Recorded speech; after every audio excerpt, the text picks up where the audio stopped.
ఈ అల్లూరి సీతారామ జయంతి జరుపుకోవడం, వేడుకలు జరుపుకోవడం చాలా సంతోషంగా ఉంది. ముఖ్యంగా మీకందరికీ తెలుసు, మాకు వేమిరెడ్డి ప్రభాకర్ రెడ్డి గారికి కానీ నాకు కానీ ఈ పల్లెపాడు అంటే చాలా ఇష్టం.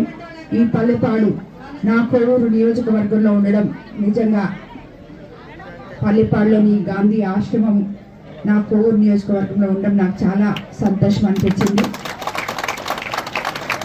దానికోసమనే ఇంకా ఒక నెలే అయినా మొదట మీ దగ్గరకు వచ్చి ఈ పిల్లలతో, ఇక్కడ ఈ ఆశ్రమం నడుపుతున్న పెద్దలతో, వాళ్ళందరితో కలిపి ఈరోజు అల్లూరి సీతారామరాజు జయంతి జరుపుకోవాలనిపించింది. అందుకని వాళ్ళు ఆహ్వానించగానే రవీంద్రన్న మేము ఇక్కడికి రావడం జరిగింది. ఈరోజు పల్లెపాడుని మేము ఆల్రెడీ దత్తత తీసుకొని